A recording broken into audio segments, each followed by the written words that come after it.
the Ides of March, the year 709 from the founding of the city, or 44 BCE. Rome held its breath. The air, thick and humid after a night of rain, seemed electrified, saturated with a vague anxiety and ominous forebodings. A nervous tremor ran through the murky puddles on the paved streets, reflecting the leaden, unwelcoming sky. On this very night, the dictator's wife, the beautiful Calpurnia, had a nightmare. She held in her arms the lifeless, wounded body of her husband and the pediment of their house. A symbol of divine protection was collapsing. In the morning, the priests performing sacrifices discovered with horror that the sacrificial bull was missing its heart, the most terrible of all possible omens. He himself, the man who held the destinies of the world from Britain to Egypt in his hands, hesitated. Gaius Julius Caesar, dictator for life, Pontifex Maximus, father of the fatherland, victor of 100 battles, felt ill at ease. He was troubled by dizzy spells, a legacy of an old illness that his enemies called the falling sickness. He had almost decided to cancel the Senate meeting, citing ill health.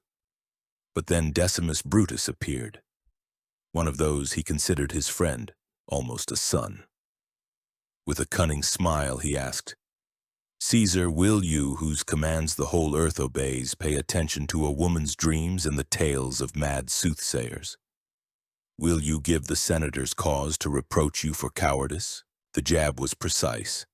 Caesar had never been a coward. He cast aside his doubts. He rose, donned the purple toga of a triumphator, and, accompanied by his retinue, proceeded to the portico of Pompey's theater, where the Senate was meeting that day. On the way, a Greek teacher, Artemidorus of Cnidus, pushed through the crowd and thrust a scroll into his hand, begging him to read it immediately, for it contained something exceedingly important concerning him personally. But in the throng of petitioners and flatterers, the scroll was lost among other papers. Caesar never unrolled it, and in it were listed the names of all the conspirators and their plan detailed. When he entered the hall and took his gilded chair, a crowd of senators surrounded him. One of them, Tillius Cimber, approached with a petition to pardon his exiled brother, and, as if in a gesture of supplication, pulled the dictator's toga from his shoulder. It was the signal. In that same instant, another conspirator, Casca, drew a stylus and delivered the first blow. It was imprecise, merely grazing his neck. "Villain Casca, what are you doing?" Caesar cried out, and turning, pierced the attacker's arm with his own stylus, a sharp writing implement. He was still strong. He could have fought back. But in the next moment he saw that he was surrounded by dozens of men with daggers raised above their heads. He saw the faces of those he had showered with favors, whom he had promoted, whom he had pardoned after the Civil War, and the last person he saw was Marcus Junius Brutus, the son of his longtime lover Servilia, a young man whom he had loved and patronized all his life. Looking into his eyes, Caesar, according to tradition, uttered in Greek, "Kise teknon," which means, "You too, my child." After these words, he ceased to resist. He pulled the edge of his toga over his head so that no one would see his death agony, and silently received 23 blows. His mighty body collapsed at the foot of the statue of his vanquished enemy, Gnaeus Pompey the Great, and the dictator's blood washed the marble pedestal. Thus ended the life of a man who was a god to his soldiers, a tyrant to his enemies, and an enigma to all others. But his death was not the end, but the beginning. The beginning of a new, even bloodier civil war. The beginning of the end of the Roman Republic and the birth of the Roman Empire. To understand how one man could rise to such dizzying heights and why his fall shook the foundations of civilization, we must return to the very beginning. To that turbulent, cruel, and hopeful century when, in a Rome that did not yet know emperors, a boy was born into an ancient but not wealthy aristocratic family, destined to change the world forever. His name was Gaius Julius Caesar. Before we turn to our hero's youth, it is necessary to paint a panorama of the world he entered.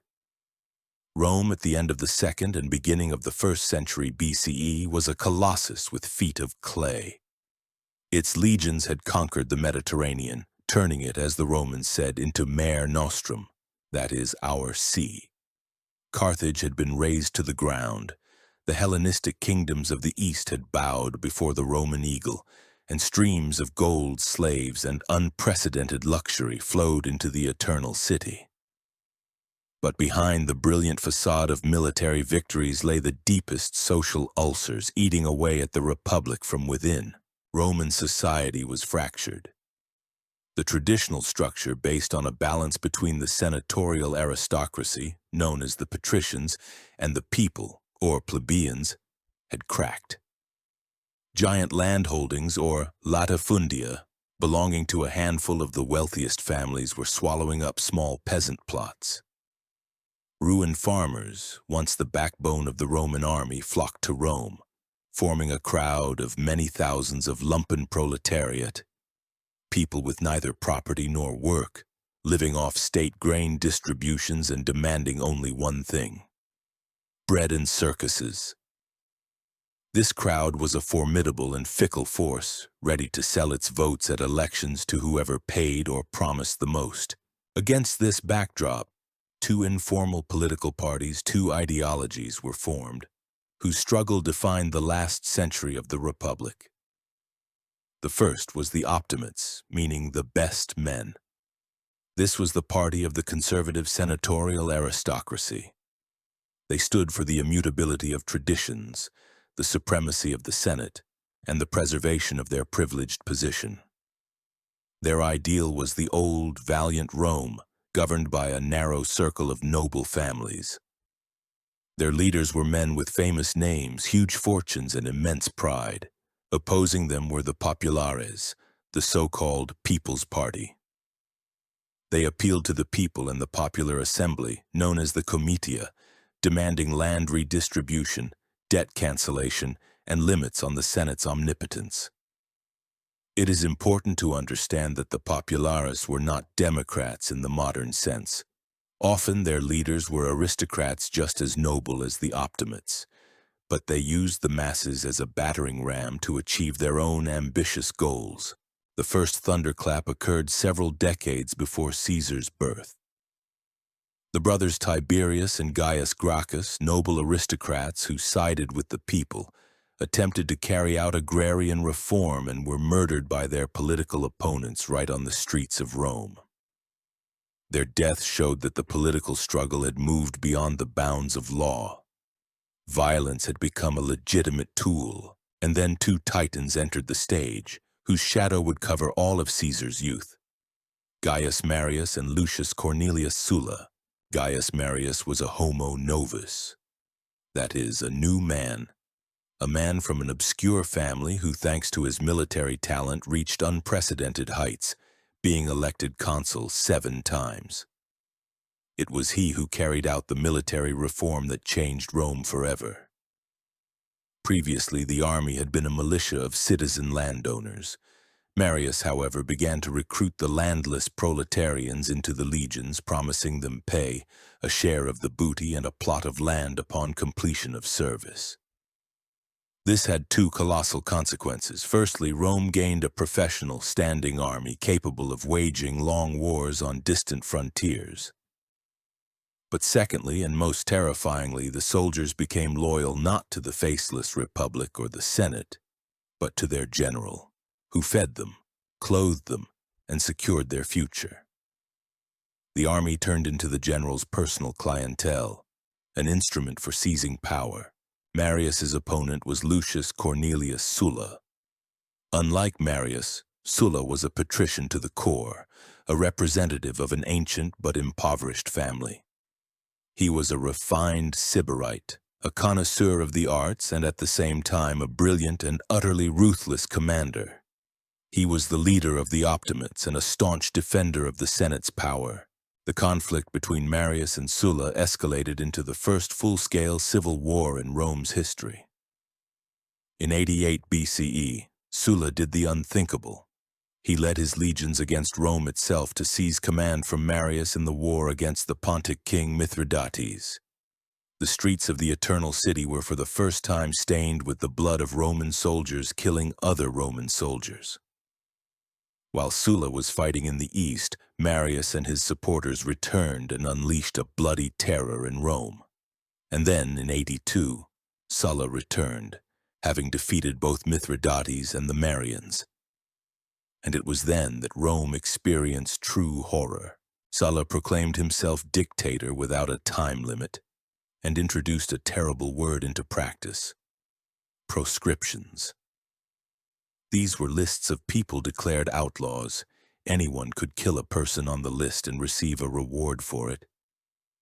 Their property was confiscated by the state, but in reality by Sulla and his henchmen. The children and grandchildren of the proscribed were stripped of their civil rights. This was not just revenge, it was a calculated genocide of political opponents and a means of enrichment. Thousands of senators, equestrians, and simply wealthy citizens were killed, their fortunes plundered. The heads of the slain were displayed on the rostra, the speaker's platform in the forum. Rome became a slaughterhouse. It was in this boiling cauldron of hatred, ambition, and blood, in a world where old foundations had collapsed and new ones had not yet been born, that on July 12th or 13th, in the year 100 BCE, Gaius Julius Caesar was born. And his family found itself at the very epicenter of this hurricane. And now, as we see the cruel cradle in which the future dictator's fate was rocked, it is time to look at his origins. The Julian clan was one of the most ancient patrician families of Rome. They traced their lineage no less than from the goddess Venus through her son Aeneas, the legendary ancestor of the Roman people. This divine origin was a matter of family pride and a powerful ideological weapon that Caesar would masterfully wield throughout his life. However, despite their nobility by the beginning of the 1st century BCE, the Julii were not among the most influential and wealthy families of Rome. They were aristocrats, but not oligarchs. Caesar's father, also Gaius Julius Caesar, had a standard senatorial career, rising to the position of praetor and governor of the province of Asia. His mother, Aurelia Cotta, came from the influential plebeian but noble Aurelian clan, and was famed for her intelligence, strict morals, and excellent education. It was she who laid the foundations of knowledge in her son and nurtured his sense of self-worth. But the key role in young Caesar's fate was played not by his parents, but by his aunt, Julia. She was married to the very same Gaius Marius, the leader of the Populares. Thus, Caesar's family was firmly linked to the anti-senatorial party. When Caesar was just 15, his father died suddenly, and soon after, in 84 BCE, at the insistence of the new Marian leader Cinna, young Gaius was appointed to the honorable post of Flamen Dialis, the priest of the supreme god Jupiter. This post brought great prestige but imposed a host of sacred prohibitions. The Flamen could not bear arms, ride a horse, see an army, touch the dead, and most importantly, leave Rome. In essence, it was an honorable dead end, forever closing the path to a military and political career. Probably Cinna wanted to bind the noble Julian clan to his party this way, while also neutralizing a potentially ambitious youth. At the same time, Caesar broke off his engagement to a girl from a wealthy equestrian family and married Cornelia, the daughter of Cinna himself. This was a purely political marriage, definitively anchoring him in the Populares camp, and then Sulla returned to Italy. The Marian regime fell. The proscriptions began. Caesar's family was under threat, and here, at the age of 18, the young man first displayed the indomitable character that would later astound the world. Sulla, seeing Caesar as a dangerous enemy, being Marius's nephew and Cinna's son-in-law, demanded that he divorce Cornelia. For Sulla, this was a matter of principle, a test of loyalty. Many aristocrats in similar situations meekly submitted, saving their lives and property. but Caesar responded with a categorical refusal. This was unheard-of audacity. Refusing the all-powerful dictator whose word was law meant certain death. Caesar was immediately stripped of his priesthood, his property, and his wife's dowry. He was put on the proscription lists. He had to flee Rome and hide in the Sabine hills, constantly changing shelters at risk of being caught and killed. Once he was captured by a Sullan patrol, and he managed to buy his freedom by giving the patrol leader his last money. 2 talents, influential relatives on his mother's side, and the Vestal virgins, priestesses of the goddess Vesta who enjoyed unquestionable authority in Rome, interceded for him. They begged Sulla to spare the young man.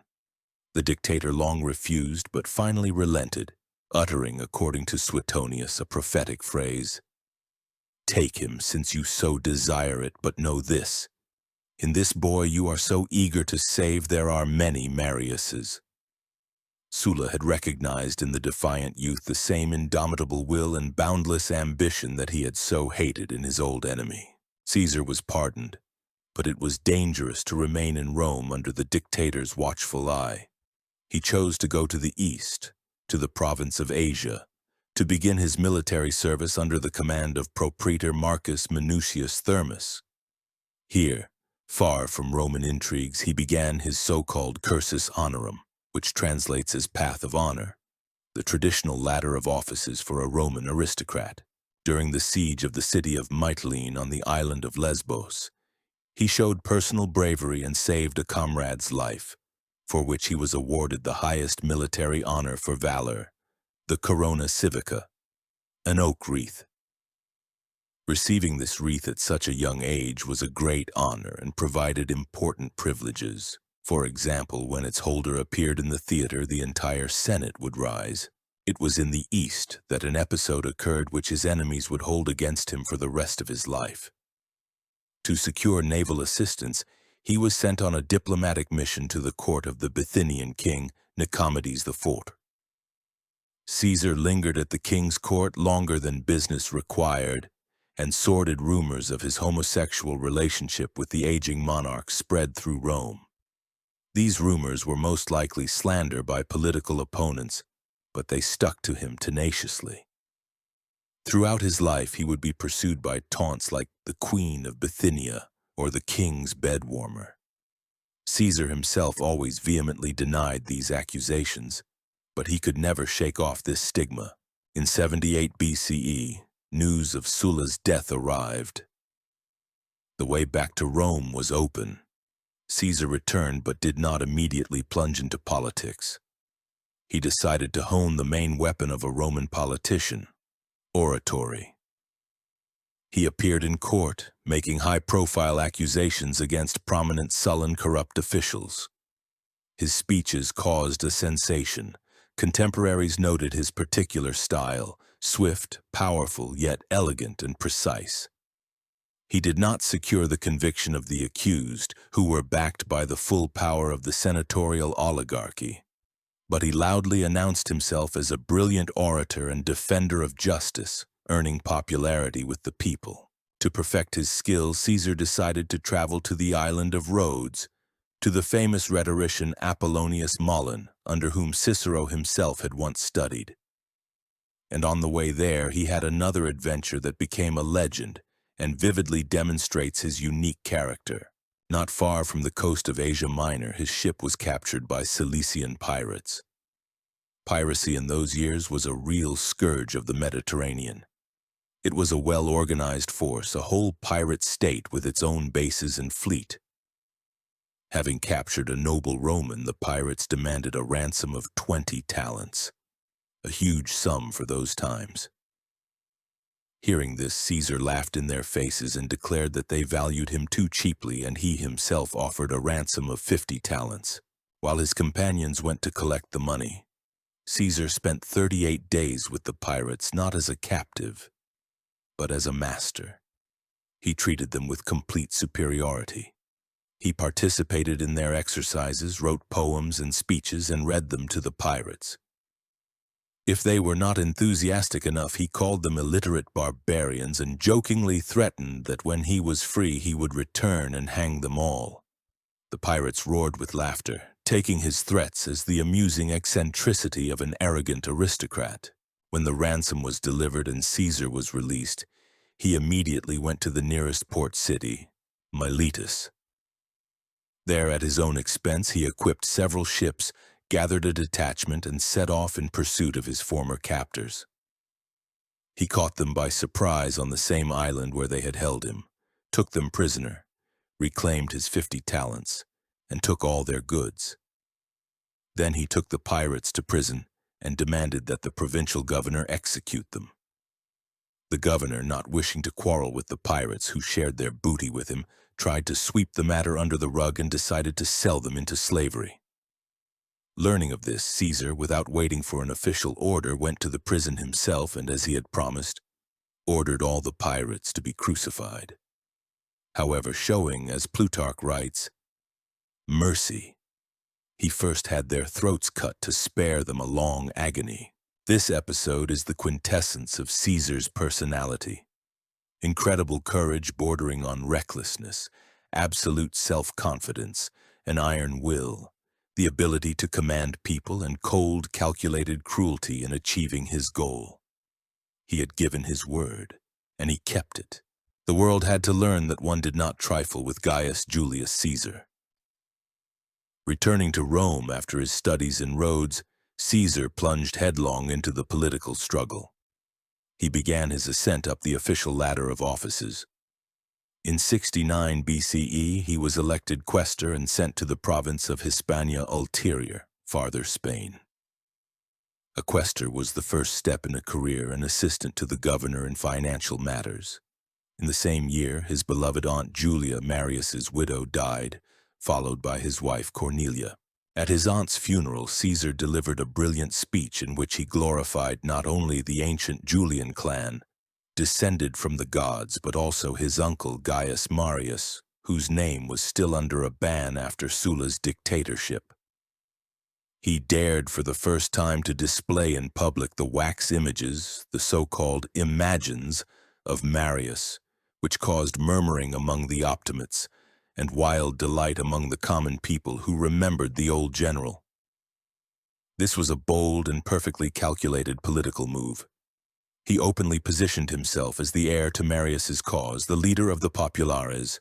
During his quaestorship in Spain, another significant episode occurred.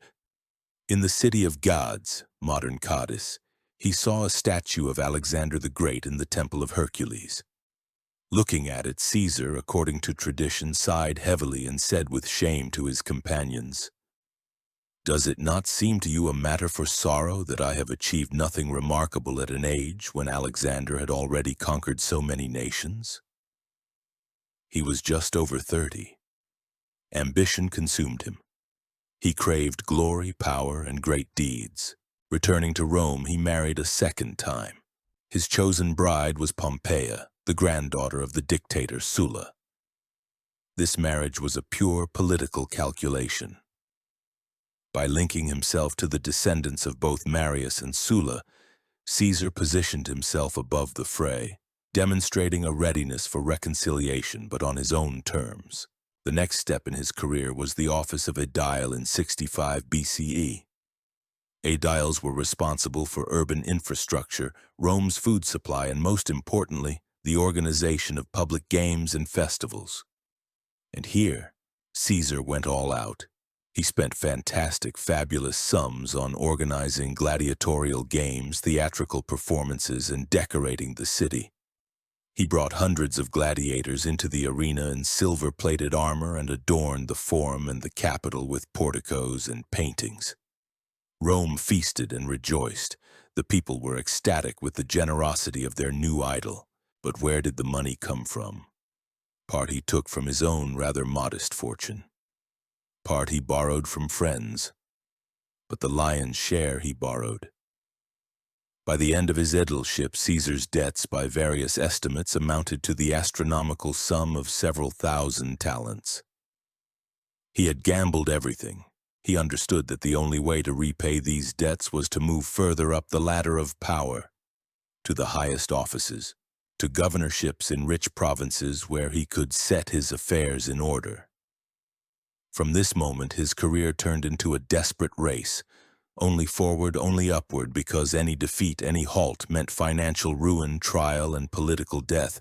In 63 BCE, the position of Pontifex Maximus became vacant, a lifetime in the most prestigious priestly post in Rome.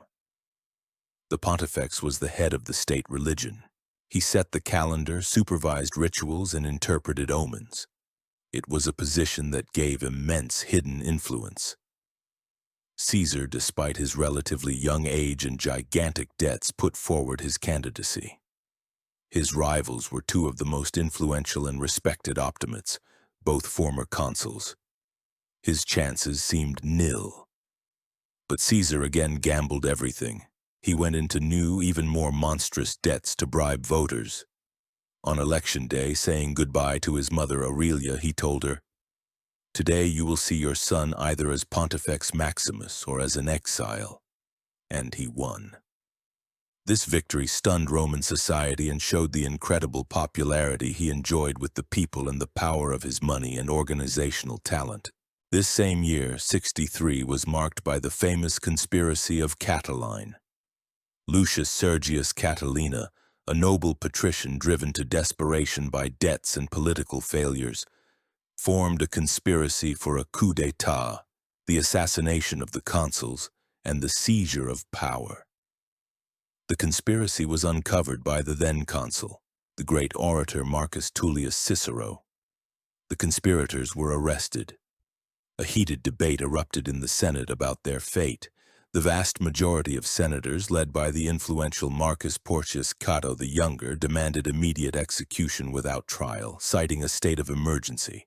Then Caesar, who by that time had been elected praetor for the next year, took the floor. His speech became a masterpiece of political calculation and humanism. He did not defend the conspirators. He spoke of something else: the law. He reminded the senators that Roman law forbade the execution of a citizen without a trial and a decision by the people. He warned them against creating a dangerous precedent that could be used against any of them in the future. He proposed not to execute but to sentence the conspirators to life imprisonment in different Italian cities and to confiscate their property. His speech was so convincing that it almost swayed the Senate to his side, but after him spoke Cato, an unbending stoic and a fanatical defender of the Republic. With his fiery, harsh speech, he rekindled the senators' fury and fear, and they voted for execution. The conspirators were strangled in prison that same night. Caesar's position in this matter was very subtle. On the one hand, he showed himself as a defender of legality and mercy, which strengthened his popularity. On the other, his enemies accused him of secret sympathy for Catiline and even involvement in the conspiracy, although no evidence was ever found. This episode deepened the rift between him and the ultra-conservative Optimate faction led by Cato, who would henceforth become his most irreconcilable and consistent enemy. After his praetorship, Caesar was due to go to a province as governor. This was his chance to pay off his creditors who were already hounding him. However, they threatened to sue him and would not let him leave Rome. And here, one of the most powerful men of that time enters the scene: Marcus Licinius Crassus. Crassus was the richest man in Rome, having amassed a fortune on real estate speculation during the Sullan proscriptions. Legends circulated about his wealth. Crassus hated Pompey, the other titan of Roman politics, and was looking for allies. He saw in Caesar a promising and talented politician. Crassus paid the most urgent part of Caesar's debts, a colossal sum of 830 talents. Only then was Caesar able to leave for his province, Hispania Ulterior. There he proved himself not only as a capable administrator, but also as a talented commander. He conducted a successful campaign against rebellious mountain tribes, significantly expanding Roman domains, and acquired so much money that he not only paid off all his debts with interest, but also enriched his soldiers and the treasury. The soldiers proclaimed him Imperator. In those days, this was an honorary military title meaning victorious commander, and it had nothing to do with monarchical power. This title gave him the right to a triumph, a solemn entry into Rome on a chariot. But a dilemma arose. Returning to the walls of Rome in 60 BCE, Caesar wanted both to celebrate a triumph and to run for consul for the next year. But according to the law, a general awaiting a triumph was not allowed to enter the city until the day of the triumph, and to declare one's candidacy, one had to appear in Rome in person. Caesar asked the Senate to make an exception for him, but his enemies, led by Cato, blocked this decision. And so Caesar made a choice. Between the fleeting splendid glory of a triumph and the real supreme power of a consul, he unhesitatingly chose power. He renounced the triumph, entered the city as a private citizen, and registered his candidacy. This act showed everyone that his ambitions lay far beyond mere military glory. He needed the very essence of power, but to get it he needed allies capable of crushing the Senate's resistance. And so we come to one of the turning points in Roman history. An event that was not formalized by any law, but which effectively sealed the fate of the Republic. We are talking about the creation of the so-called First Triumvirate, a secret alliance of the three most powerful men of their time, Gnaeus Pompey, Marcus Crassus, and Gaius Julius Caesar. To understand the essence of this alliance, one must look at the balance of power in Rome by 60 BCE. Two figures dominated the political Olympus. The first was Gnaeus Pompey, nicknamed the Great. He was the most celebrated commander of his time. He had cleared the Mediterranean of pirates in 3 months, won brilliant victories in the east, defeating kings Mithridates and Tigranes, and annexed vast territories to Rome. He was the idol of the people and the army, but upon returning to Rome he faced humiliating opposition from the Senate. The Optimates, led by Cato and Lucullus, jealous of his fame and fearing his influence, refused to ratify his arrangements in the east and, most importantly, did not allocate land for his veterans. Pompey, the great general, found himself helpless in the viscous political intrigues of Rome. The second was Marcus Licinius Crassus, the richest man in Rome. He had crushed the great rebellion of Spartacus, but his military glory always paled in the shadow of Pompey's, whom he fiercely hated and envied. Crassus represented the interests of the equestrians, the Roman financial and commercial class. The Senate had also infringed on their interests, refusing to revise an unfavorable contract for tax collection in Asia. Crassus was furious, and then the third appeared, Gaius Julius Caesar. He had neither Pompey's legions nor Crassus's money, but he had overwhelming popularity with the urban plebs, a brilliant political mind, boundless energy, and a clear goal: the consulship. He saw that both Pompey and Crassus, mortal enemies, had reached a dead end due to the Senate's stubbornness. And Caesar made a brilliant move.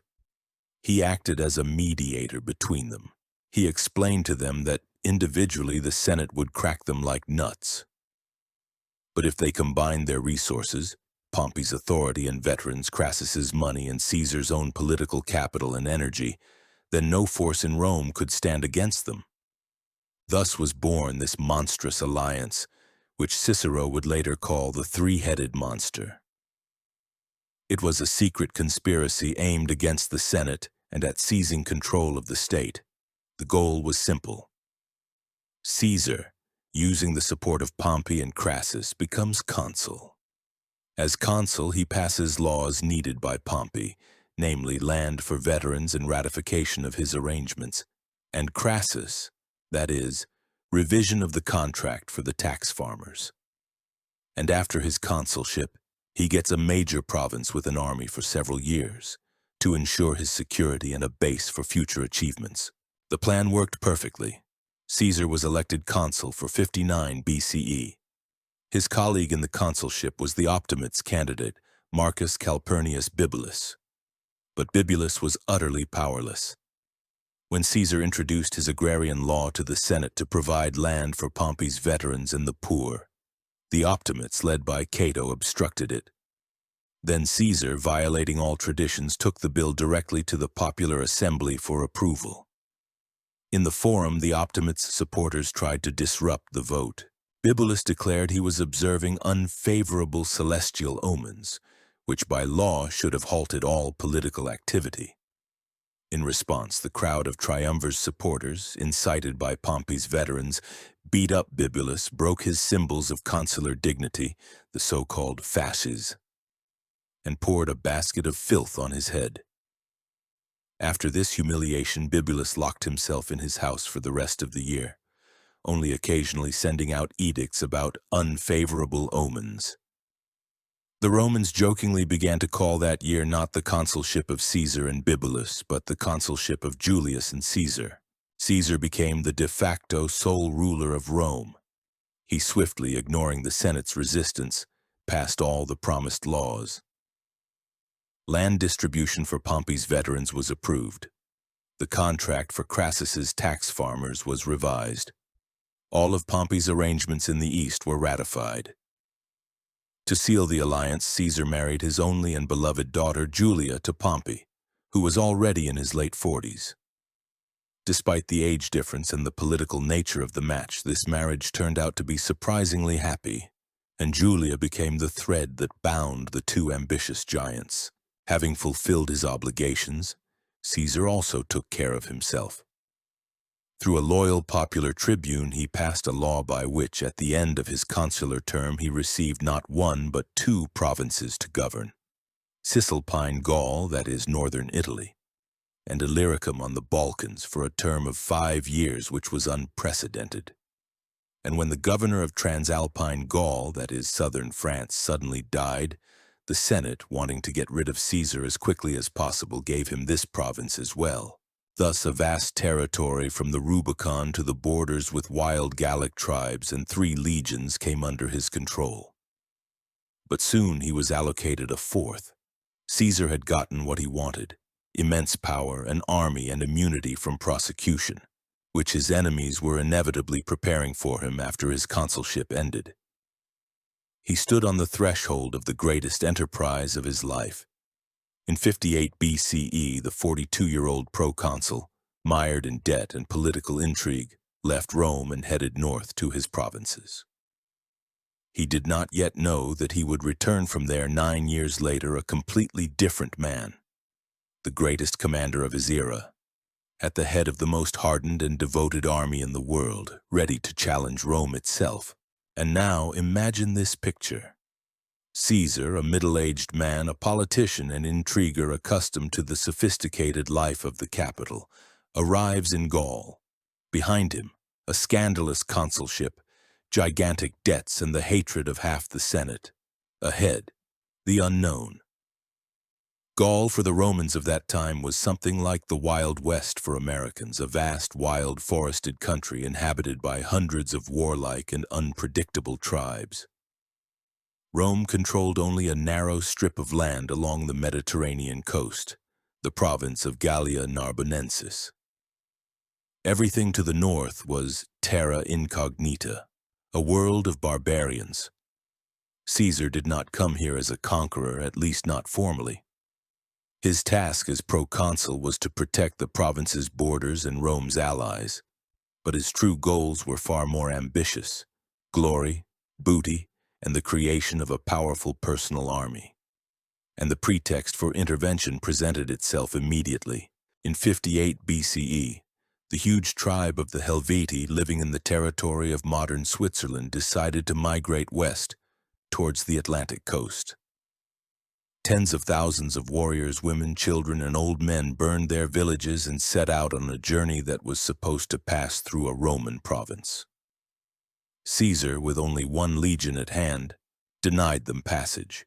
He rapidly built a 19-kilometer-long fortification along the Rhone River, from Lake Geneva to the Jura Mountains and prevented the Helvetii from passing. They were forced to go around through the lands of Rome's allies, the Aedui. The Aedui asked Caesar for help. This was the very casus belli, the formal pretext he was looking for. Swiftly gathering his legions and raising 2 new ones, Caesar set off in pursuit. He caught up with and crushed the Helvetii in 2 brutal battles. He forced the remnants of the tribe to return to their homeland, so that their lands would not be occupied by the warlike Germans. The first campaign ended triumphantly. Caesar's name resounded throughout Gaul, but this was only the beginning. In the same year, a delegation from Gallic chieftains approached Caesar with a new request. The powerful German tribe of the Suebi, under their king Ariovistus, had crossed the Rhine and begun to seize Gallic lands.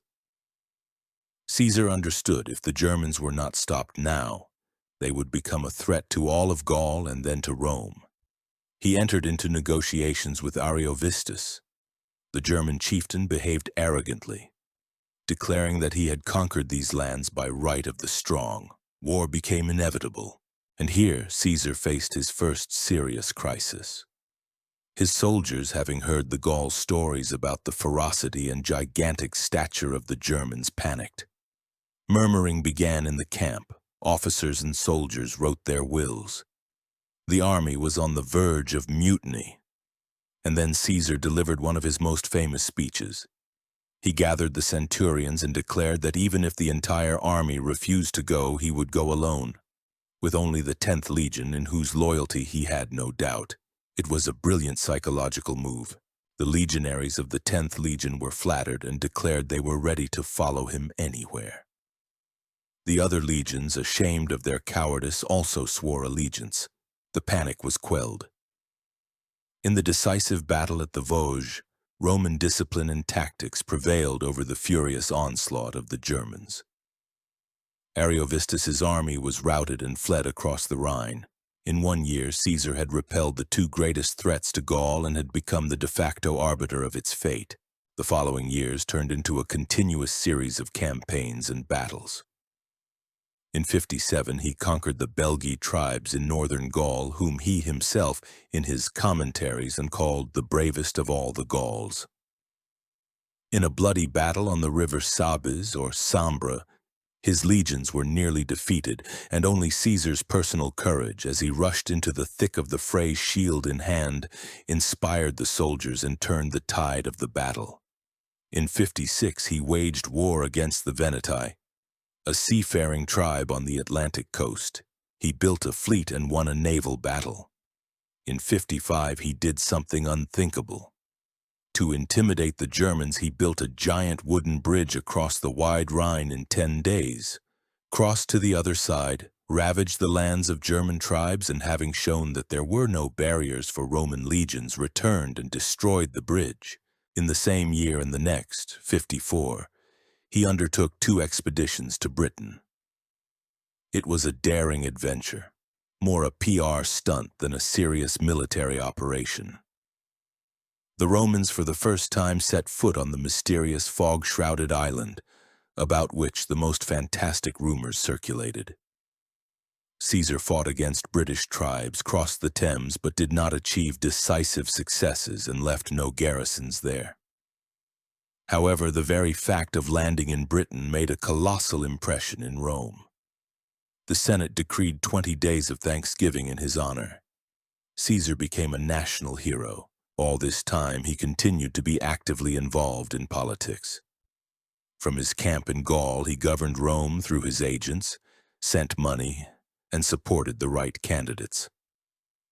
In 56 BCE, a meeting of the triumvirs took place in the city of Lucca.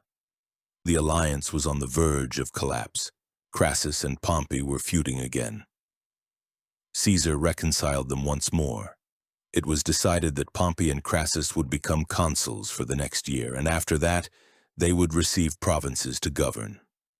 Pompey, Spain, and Crassus, the richest province of Syria, where he dreamed of winning glory in a war with the Parthian Empire. Caesar's own command in Gaul was extended for another 5 years. The Triumvirate was saved, but not for long. Soon, two events occurred that destroyed the fragile balance. In 54, Caesar's beloved daughter and Pompey's wife Julia died in childbirth. The thread that bound the two giants was broken, and in 53, Crassus, having set out on his campaign against the Parthians, suffered a crushing defeat at the Battle of Carrhae. His army was annihilated, and he himself was treacherously killed. The richest Roman's severed head was used by the Parthians as a prop in a theatrical performance, pouring molten gold into his mouth with the words, "You thirsted for gold, so drink it." The First Triumvirate ceased to exist. Caesar and Pompey were left face to face, and Pompey, seeing Caesar's growing fame and power, increasingly leaned towards an alliance with his Optimate enemies in the Senate. A confrontation was becoming inevitable, and in Gaul, meanwhile, the most terrible storm was brewing. The Gauls, tired of Roman domination, decided to unite for a general rebellion, and this rebellion found a leader worthy of Caesar himself. His name was Vercingetorix. He was a young, charismatic, and talented chieftain of the Arverni tribe. He understood that the Gauls could not win in open battle with the legions. He proposed a different tactic, a scorched earth tactic, to destroy their own cities and crops, to deprive the Roman army of food, and to attack their foragers. The rebellion engulfed almost all of central Gaul. In the winter of 52, while Caesar was in northern Italy, he received news that his legions were scattered in different winter quarters, and all of Gaul was ablaze with rebellion. Caesar's actions in this situation are a model of military genius.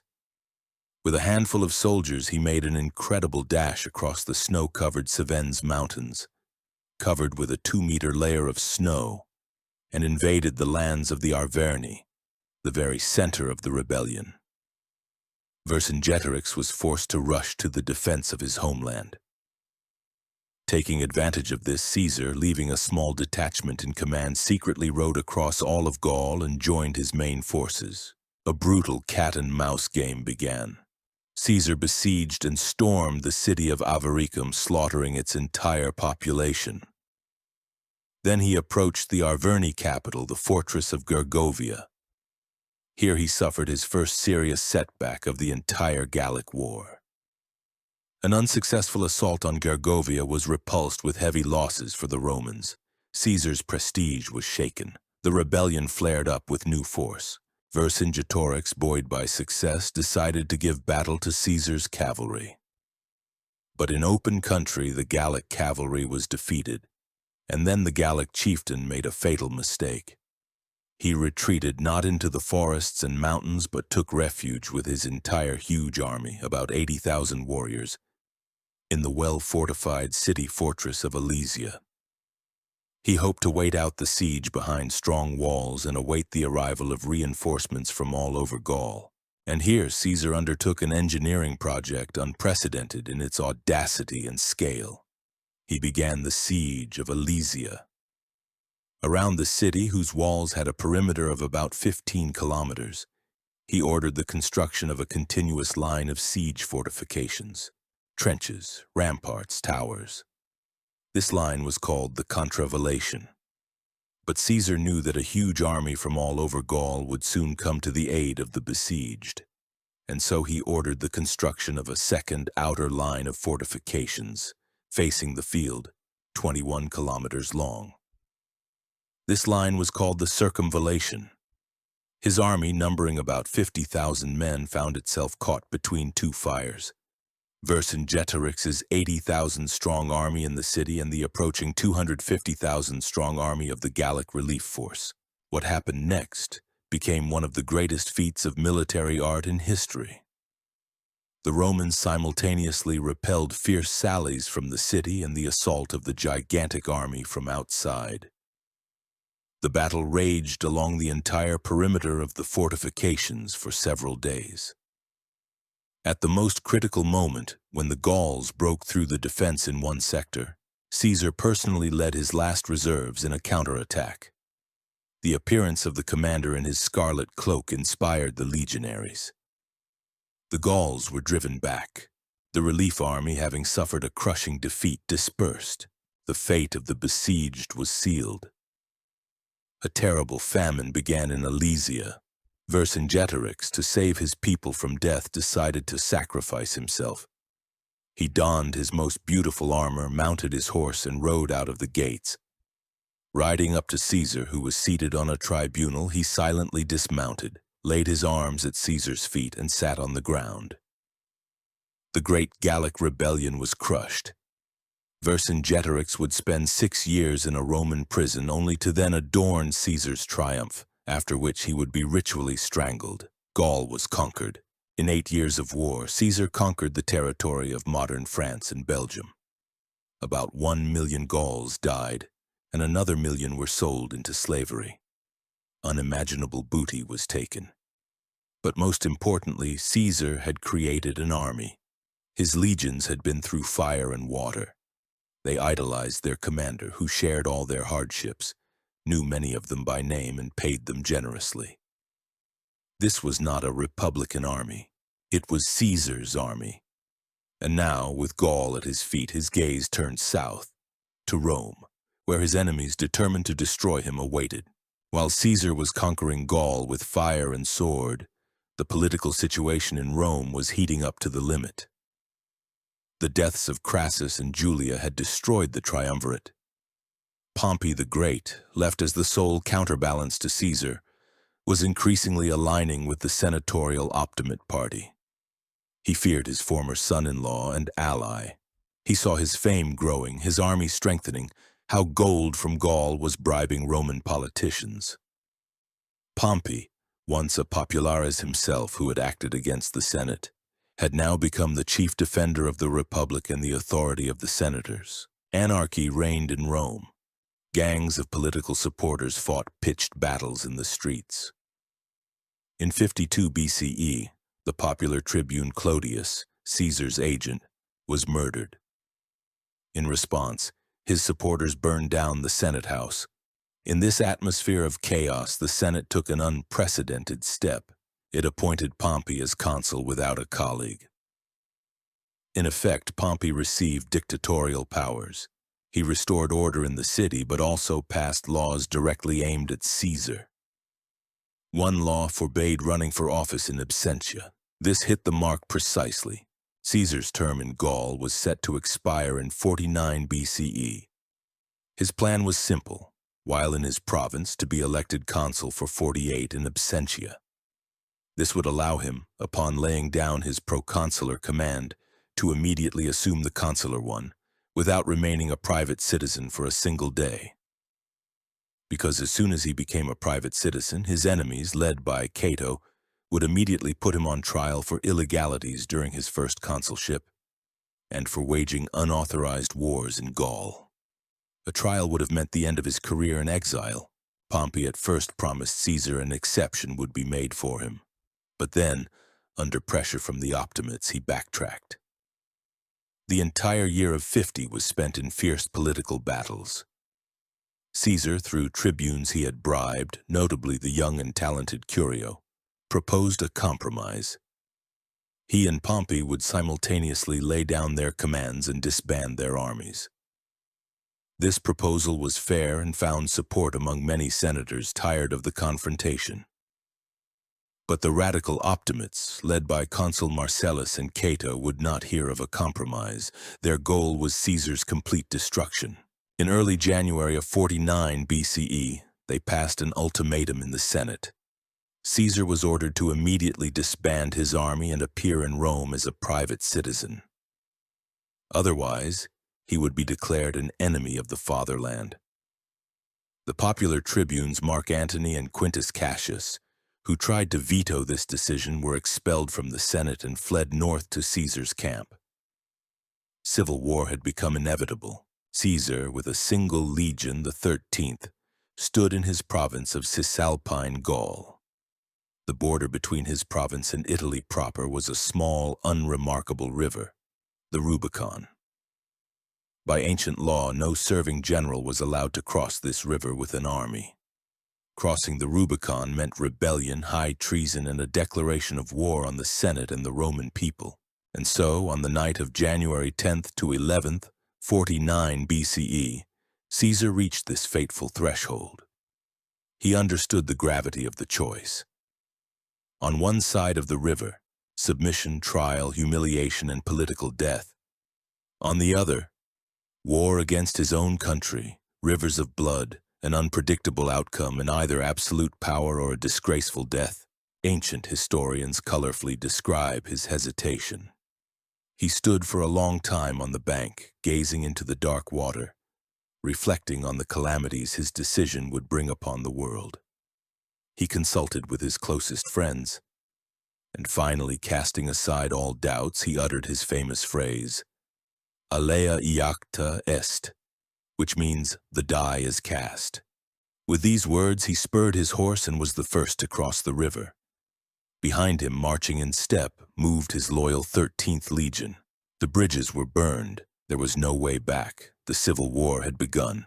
Caesar's decision to cross the Rubicon plunged Rome into shock and panic. The Optimates were confident that he had only one legion, and that all of Italy would rise against the rebel. But they miscalculated. Caesar acted with stunning lightning speed, which became his signature style. He did not wait for the rest of his legions from Gaul.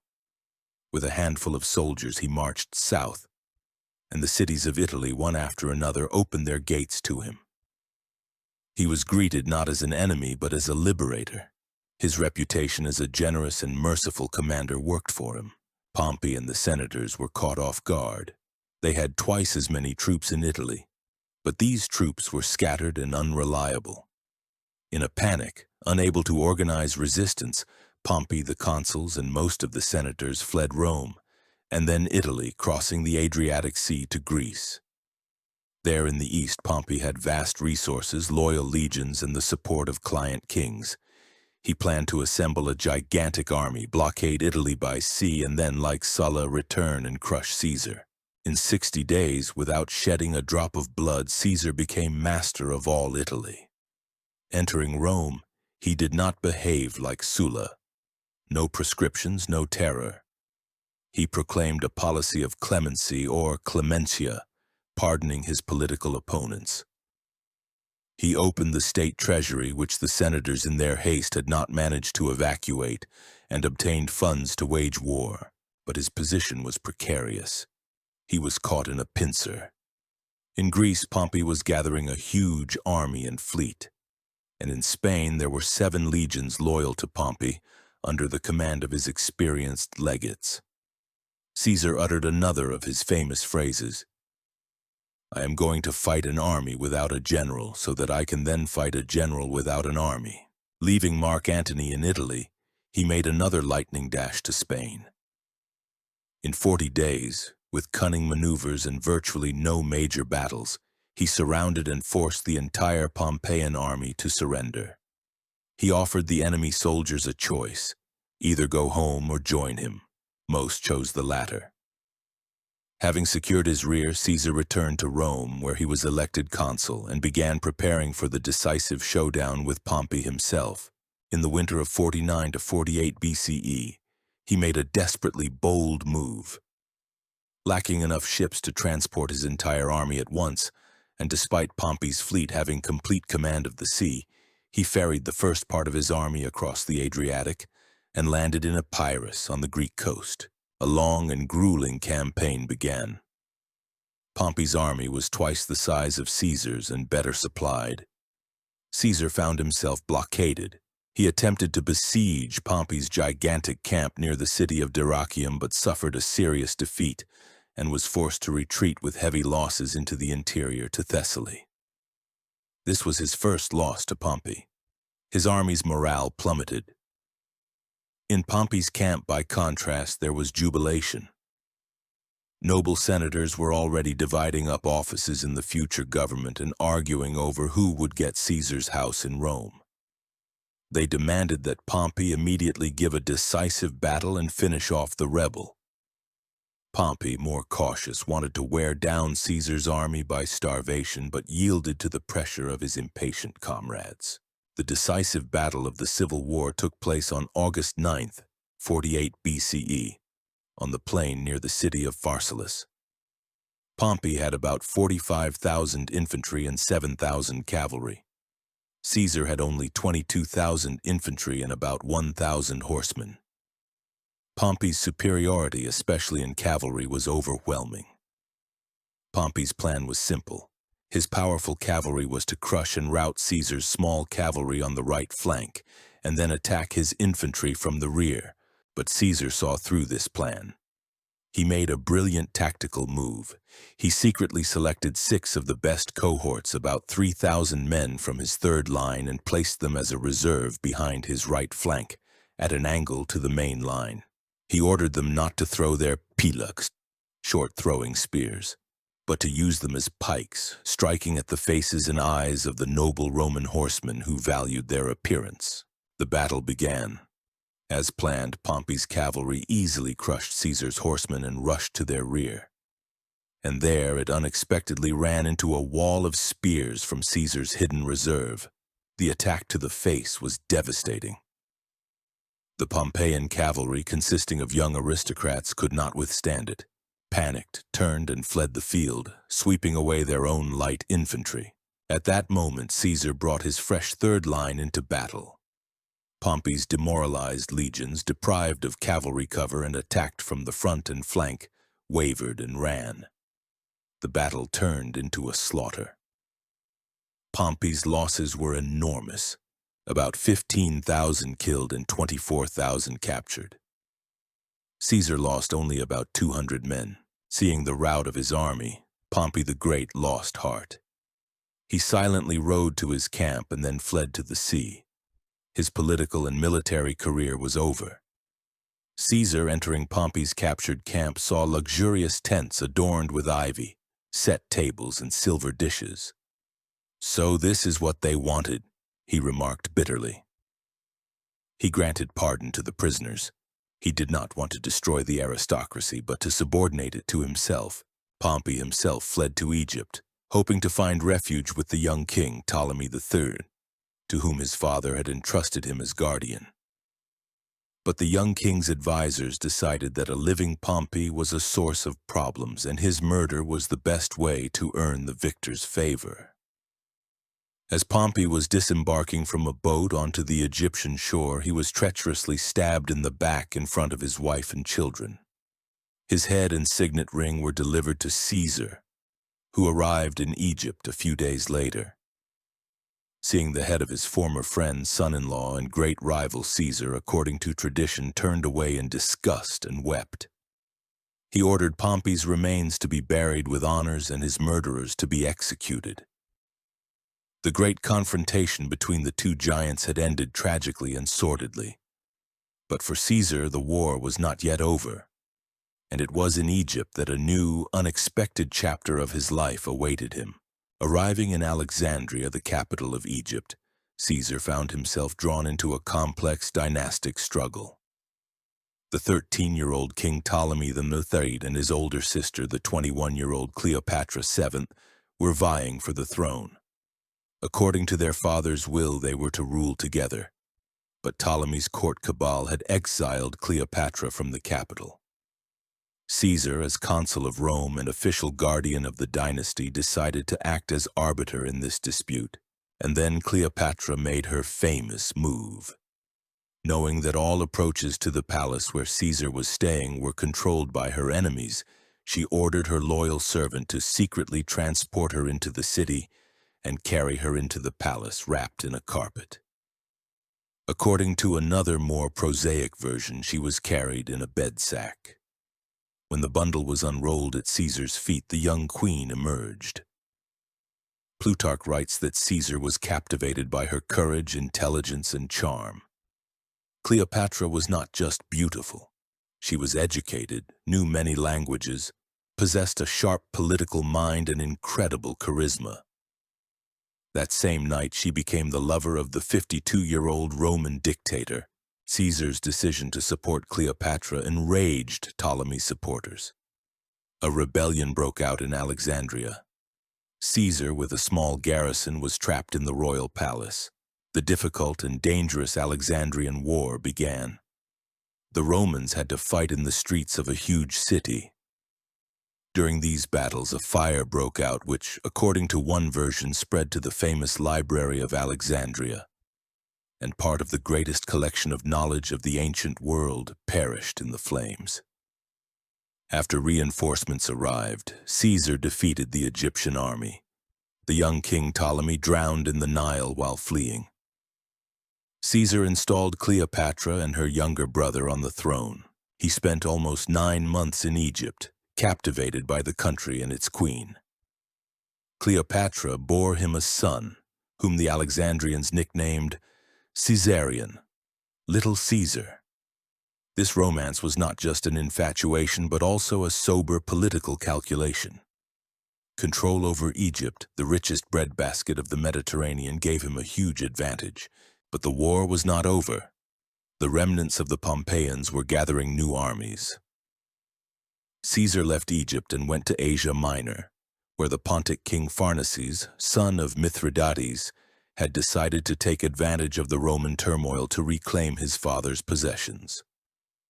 Caesar defeated him in a lightning-fast campaign. It was after this victory at the Battle of Zela that he sent his famous laconic report to the Senate. Veni, vidi, vici, which means I came, I saw, I conquered. Then he had to go to Africa. There, in the province of Africa, in modern Tunisia, his most implacable enemies had gathered: Metellus Scipio, Pompey's father-in-law, and most importantly Marcus Porcius Cato the Younger, the ideological inspiration of the resistance. In 46 BCE, in the bloody Battle of Thapsus, the Republican army was completely destroyed. The fate of the leaders was tragic. Scipio died at sea. Cato, who had taken refuge in the city of Utica, upon learning of the defeat, behaved like a true Stoic. He calmly dined, read Plato's dialogue, Phaedo on the immortality of the soul, and then in his bedroom stabbed himself in the stomach with a sword. Slaves found him and tried to stitch the wound, but upon regaining consciousness, Cato tore out his own intestines and died. His suicide became a symbol of the demise of old republican virtue and irreconcilability in the face of tyranny.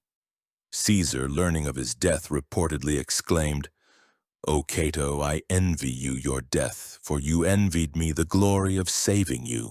Returning to Rome, Caesar celebrated 4 grandiose triumphs for Gaul, Egypt, Pontus, and Africa. It was an unprecedented spectacle. Rome was drowned in festivities, but the war was not yet over. Pompey's sons, Gnaeus and Sextus, had gathered one last large army in Spain. Caesar had to go to war again. The final battle of the Civil War took place on March 17th, 45 BCE, near the city of Munda. It was the most ferocious and bloody battle of Caesar's career. His hardened veterans wavered under the enemy's furious onslaught. At one point, Caesar, seeing the battle was lost, wanted to kill himself. But then he grabbed a shield and rushed into the thick of the fight, shouting to his soldiers that if they retreated, he, their imperator, would fall into the hands of boys. This desperate rush inspired the veterans. They gathered their strength and in a brutal hand-to-hand struggle snatched victory. Caesar later said that he had always fought for victory before, but at Munda he fought for his own life for the first time. Gnaeus Pompey the Younger was killed. Sextus managed to escape and would continue piracy at sea for a long time. But organized resistance was broken. The Civil War, which had lasted 4 years, was over. Caesar had become the sole and absolute master of the Roman world. Returning to Rome after the Battle of Munda, Caesar was at the pinnacle of the world. The Senate, fawning before the victor, showered him with unprecedented honors. His statues were placed next to the statues of the gods. He was proclaimed Father of the Fatherland, in Latin's Homo Pater Patriae. He was granted a dictatorship for life, or Dictator Perpetuo, which effectively made him a monarch, albeit without the royal title. He received the right to speak first in the Senate, to appoint magistrates, to control the treasury, and to command all armies. The republican institutions, the Senate, the Comitia, the magistracies, continued to exist, but they became a mere formality, a screen for his absolute power. And here the main question arises: who was Caesar the ruler? A ruthless tyrant who destroyed freedom, or a wise reformer who tried to save Rome from chaos and build a new, more just state? The answer, as always, lies somewhere in between. Caesar launched a whirlwind of reformist activity. His mind, accustomed to solving large-scale problems in Gaul, now worked to improve the gigantic state. The first thing he did was reform the calendar. The old Roman calendar was extremely convoluted and inaccurate. The pontiffs constantly manipulated it for political purposes, lengthening or shortening the year. Caesar, using his authority as Pontifex Maximus and inviting Alexandrian astronomers, introduced a new calendar based on the solar year. This calendar, named the Julian calendar in his honor, is still used by us today with minor corrections. He tackled the most acute social problem: debt. He did not go for a complete cancellation as the radicals demanded, but carried out a partial write-off of interest and a revaluation of property, which significantly eased the plight of debtors. He began a grandiose building program in Rome. A new forum of Julius was built, a magnificent building with a temple in honor of the ancestress of the Julian clan, Venus. There were plans to drain the Pontine marshes, change the course of the Tiber, build a new harbor at Ostia, and dig a canal through the Isthmus of Corinth in Greece. He passed strict laws against luxury, trying to limit the insane spending of the enriched elite. He took care of his veterans, granting them land not only in Italy but also in the provinces. He founded many colonies, including on the sites of destroyed Carthage and Corinth, resettling tens of thousands of unemployed Roman proletarians there. This solved two problems at once. It reduced the explosive crowd in the capital and promoted the Romanization of the provinces. He generously granted Roman citizenship to the inhabitants of the provinces, especially in Gaul and Spain. He saw the future of Rome not as a city-state exploiting conquered peoples, but as a unified Mediterranean power where all free people would eventually become equal citizens. He increased the number of senators from 600 to 900, including many of his supporters in the Senate, among them provincials, even some Gauls, which provoked ridicule from the old aristocracy.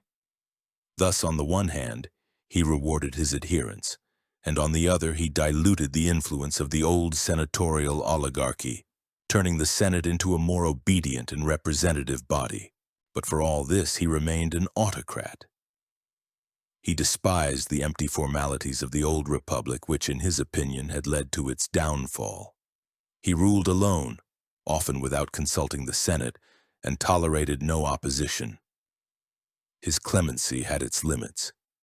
He pardoned former enemies but demanded their complete submission, and the main question that hung in the air was, did he want to be king?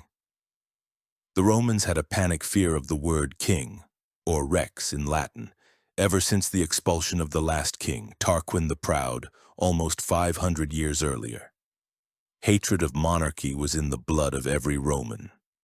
Caesar repeatedly disavowed the royal title, but his behavior suggested otherwise. He wore the purple toga of a triumphator, sat on a gilded chair, and his image was minted on coins during his lifetime, which had been the prerogative only of Hellenistic monarchs.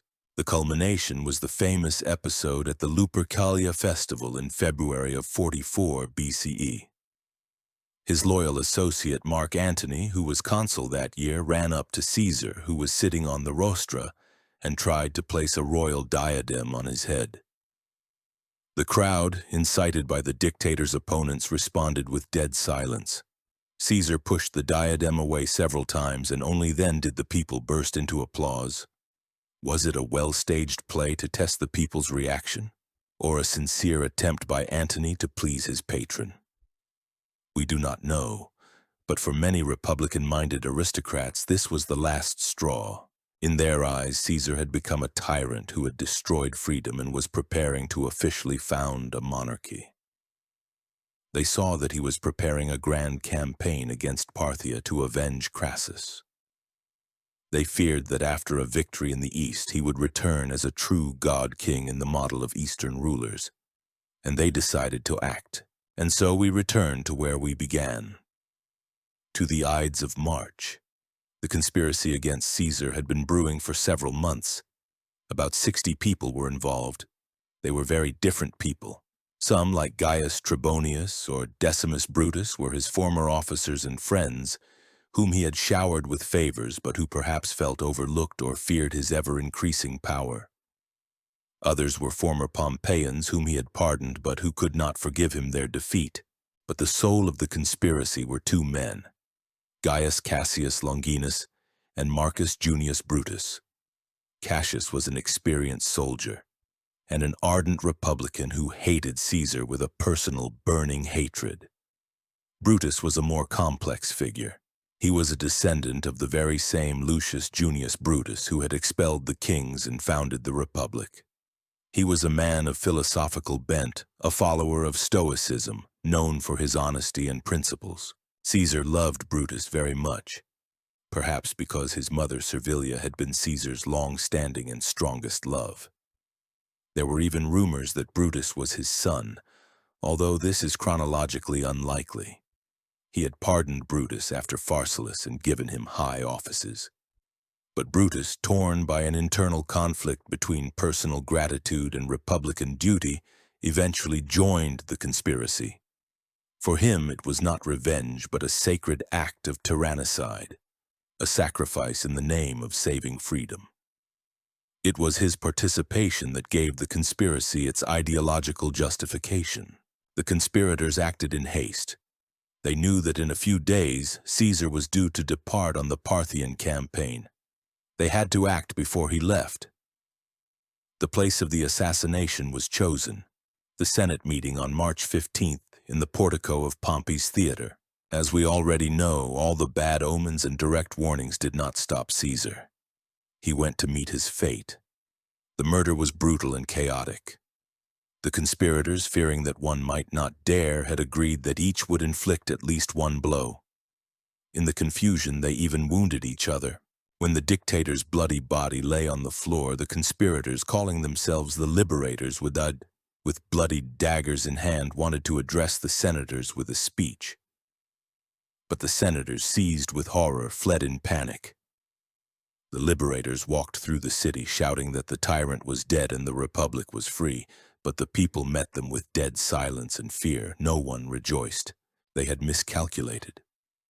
They thought that by killing one man they could bring back the old Republic. But they did not just kill a man. They killed a symbol of order and stability that had come in place of years of chaos from civil wars. And by their act, they did not save the Republic, but plunged it into a new, even more terrible civil war. Two men played a key role in the events after the assassination. Caesar's loyal consul Mark Antony and his grandnephew, the 18-year-old Gaius Octavius, whom Caesar in his will had adopted and made his main heir. At Caesar's funeral, Antony delivered a fiery speech, showed the people the dictator's bloody toga, and read his will, in which Caesar left 300 sesterces to every Roman citizen and opened his gardens to the public. The crowd, which had been wavering, became enraged. Riots against the conspirators' houses began. Brutus and Cassius had to flee Rome. In the following 13 years, the world would be shaken by a new war. First, Antony and Octavian, having united, would crush the armies of Brutus and Cassius at the Battle of Philippi in Greece, after which both liberators would commit suicide. And then the former allies, Antony and Octavian, would clash in a final battle for sole power. The young, cunning, and calculating Octavian would win. He would defeat the fleet of Antony and his new love, the Egyptian queen Cleopatra, at the Battle of Actium. Antony and Cleopatra would commit suicide in Alexandria. and in 27 BCE, Octavian, Caesar's adopted son, would receive the honorary title Augustus from the Senate and become the first Roman emperor. The Republic was finally dead. On its ruins, the Roman Empire was born, destined to stand for many more centuries. And its unseen founder, its godfather, was the one who lay slain by 23 blows at the foot of his enemy's statue, Gaius Julius Caesar. So what is the legacy of this man? How is he remembered by posterity? Assessments of his personality and deeds have always been polar. For some, he is the greatest genius in history. A brilliant commander who lost almost no battles, whose commentaries on the Gallic War became a classic of military literature and a textbook of the Latin language. A most talented politician who managed to rise from the lower ranks of the aristocracy to the pinnacle of power. A wise reformer whose laws and ideas were many centuries ahead of their time. A man who, by the force of his genius, ended the agony of a dying republic and laid the foundation for a great empire that brought the world. The Pax Romana, the Roman peace, several centuries of relative stability and prosperity. For others, he is a cynical power-monger, a demagogue, and a populist who, under the guise of caring for the people, destroyed republican freedoms. A cruel conqueror guilty of the genocide of Gallic tribes. A rebel who turned his weapons against his own country for personal ambition. A tyrant who destroyed the republic and paved the way for monarchy. He was woven from contradictions, merciful to his enemies and ruthless in achieving his goals, scrupulous in matters of honor and ready for any bribery and deception, a loyal friend and a cold-blooded politician, a loving man who conquered the hearts of dozens of women, including the Queen of Egypt, and a stern warrior who shared his last crust of bread with his legionaries. His influence on world history is colossal. His very name, Caesar, became a title, a synonym for supreme power. From it derived the German Kaiser and the Russian Tsar. The Julian calendar served humanity for 1,500 years. Gaul, conquered and Romanized by him, became France, one of the key countries of European civilization.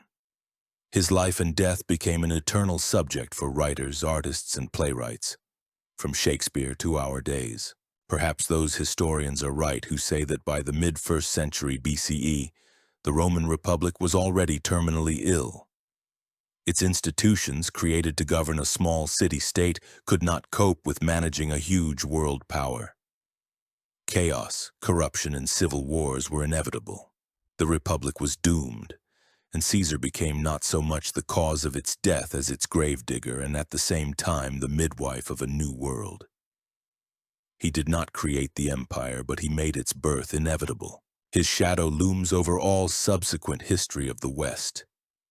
He is an eternal reminder of what human genius, will, and ambition are capable of, and an eternal warning of the terrible price sometimes paid for greatness, and how thin the line is between a savior and a tyrant, between building a new world and destroying an old one. Gaius Julius Caesar, the man who came, saw, conquered, and changed the world forever.